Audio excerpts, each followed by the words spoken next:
The first speaker is Steve Frost, needs no introduction. He's the co-founder and CEO of WorkBuzz, a real inspiration, and I've never met anyone with so much energy. So Steve, welcome to the stage. Big round of applause.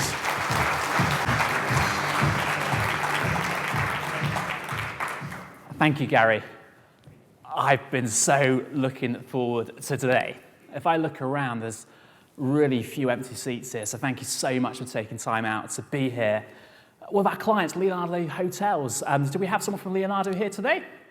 You raise your hand. Big thank you for looking after us. We really appreciate it. I've got two girls.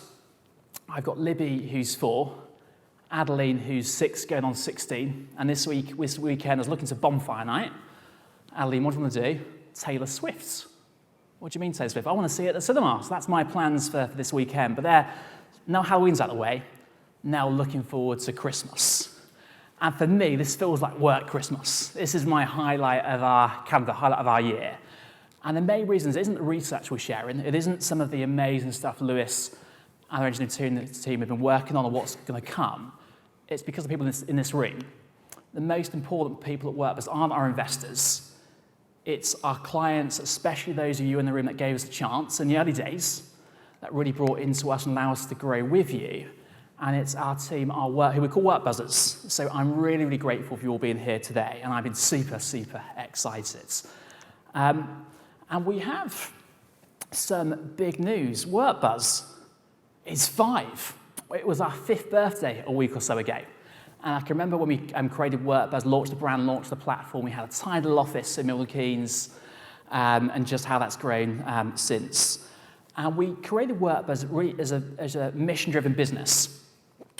Life is too short not to enjoy work. We spend a third of our time at work. I've never wanted to work for a company where you go through the motions, where you're not engaged, they don't make the most of your talents. And we created WorkBuzz to help our clients give every employee a voice and to be their best. And that's what we're really, really passionate about. We talk a bit later about our North Star, which is to impact the working lives of 1 million people. We're really passionate about it. We really care about our values, and I feel privileged that we work with so many amazing clients and brands. A lot of them are here today. And in terms of today, we're going to do a quick shout out, a special thank you. So we have in the room today some clients have been with us since the start of our journey, and we wanted to say a big thank you. So we have some heroes here that we want to distribute, and I want to give a shout out to these brands in the room at the moment and these people. We've got Ronald McDonald House, charities, Royal Pharmaceutical Society, Newport City Homes, IGD, Ride at Home, Abuf Not Latham, Volker Vessels, Agravista, People's Partnership, and Heidelberg Materials. Can I ask you to stand up and we, just as a massive thank you for all your support over the last 5 years. If you can stand, I'm going to distribute you your own WorkBuzz heroes as a small thank you. Thank you. Thank you.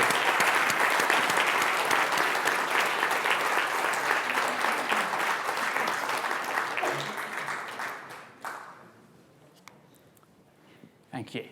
And some of you, I can remember traveling the length and breadth of the UK to meet you first of all, and I can remember our sort of conversations when you first started your employee listing journey and gave us a chance. And here we are 5 years later, many more people in the room, so a big, big thank you. And in terms of, I wanted to talk about what we believe. We're a really mission-driven business. And the theme of today is about anywhere intelligence. And there's 3 things we believe that really sit behind that. First of all, the world is changing faster than it's ever changed before. And what we do in this room in terms of giving our employees a voice is therefore even more important. If I think back to when we held our first WorkBuzz Live conference, which is a lot smaller, we hadn't lived through a pandemic before. Hybrid working was a made-up term. It didn't exist in our vocab. We have changed employee expectations in terms of sort of flexible working and the shift to remote working and hybrid work and how to make that work. The psychological contract between employer and employees is changed and different, and the new generations have different expectations. They're expecting us to prioritise their well-being too. And what we have is this little thing called AI. And I was at an event yesterday. Our office is quite close to Bletchley Park, and a local council in Bletchley Park held an event yesterday in Milton Keynes. And they were speaking about AI has been around really for 50, 60 years. A lot of the founding fathers, Alan Sheridan and others, went off to join different universities and create AI and machine learning departments in the 1950s. And there's been waves of AI before a hype. But I think ever since ChatGPT's exploded onto the scene, huge amounts of interest. And we have a theme and some really exciting presentations on AI later. And I was in the US a couple of weeks ago. So much talk about AI. And companies, AI washing, stick AI on their booth, and all of a sudden it's AI and it's not. But amongst all that noise, some really exciting innovations. And I think for lots of us, WorkBuzz included, we're using AI to help generate some of our content, some of our algorithms on the platform and insights too. So the change is getting faster. And what that means is employee voice is more important than ever before in a changing world. How can we leverage employee voice? How do we use that insight to challenge some of our execs if they're expecting everyone to come back to the office now 5 days a week, which I saw on LinkedIn last week. More hybrid workers in the office 5 days a week now than working hybrid to the 2 or 3 days a week. So it's really important in a changing world. We use employee voice. We create experiences where employees choose to become engaged. Because the only way to win the war for talent isn't by paying more money. If you do that, someone else is going to respond and there's a bidding war. But it's by creating great cultures where people choose to become engaged. Second thing we believe is HR. Everyone in this room, you're the difference makers. You're the agents of change. During the pandemic, HR was center stage. I sometimes think around the board table where you've got people like Gary, to the very talented marketing director, for decades would have had real-time insight around sales pipelines and working with leading data. HR haven't always had that in the past. But the pandemic really put HR on center stage. Your CEOs needed you to lead from the front, help shape communication, shape things like hybrid working, shape a new proposition for employees, would really put their well-being center stage too.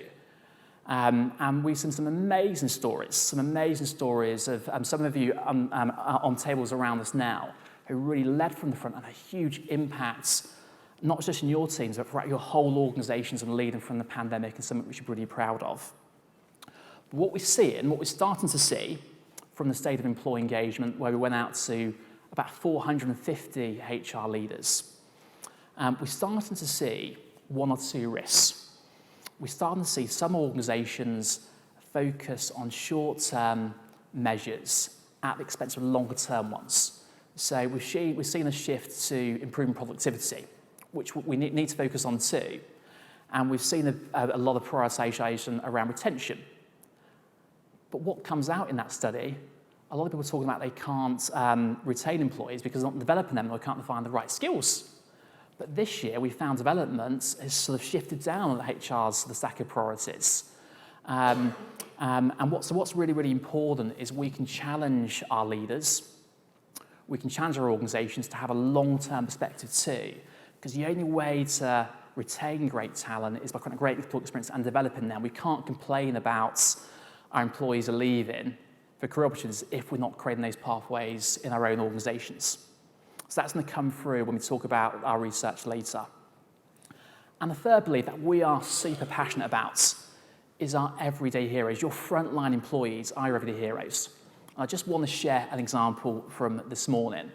So I arrived about 8 a.m. this morning, 8:30. I thought I'll get a hot chocolate. I don't drink coffee. And everyone says to me, Steve, the closer you get to 40, you need caffeine, and I've stayed away from it so far. So I'm a hot chocolate man. And popped into the cafe downstairs, and they're just packing up. And Steve, and he didn't call me Steve, didn't know I was called Steve, but they ushered me in. We've closed, excuse the noise and us packing around, we can make sure we serve you. Created a great experience, sat me down, had my laptop out, got a bit of work done prepping for today.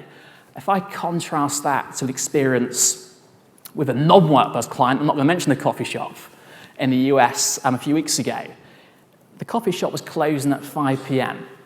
It was 4:58, someone was in front of me. asked to be served. And no, we're packing up now, and it's not even 5 o'clock, just two massive different experiences.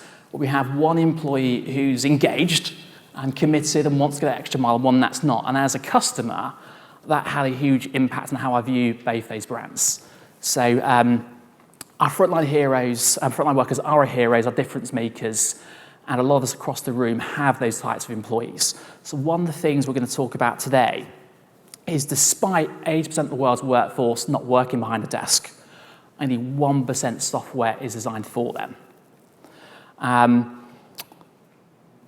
So what I want to do now is hand over to Lewis. Lewis has been with WorkBuzz for about 15 months, Lewis, thereabouts. He's made a huge impact. I'm really lucky to have Lewis on our team. Some of you will remember Lewis from last year. You may not recognize him now. So this is a true story. So when we were raising some investments, some of you kindly agreed to be interviewed for our due diligence purposes. And I think WorkBuzz Live was a good 6 months before that last year. I think, John, it was a comment from you. You commented on the man with a magnificent moustache. Yeah, very disappointed. Yeah, he's been very, very disappointed today, so I'm expecting some feedback for him. But Lewis has made a huge impact on WorkBuzz, and what Lewis is going to do is talk about some of the tangible things we've been working on over the last year, help give your everyday heroes a voice, and how we act on that feedback sooner. So I'm going to hand over to Lewis. Thank you.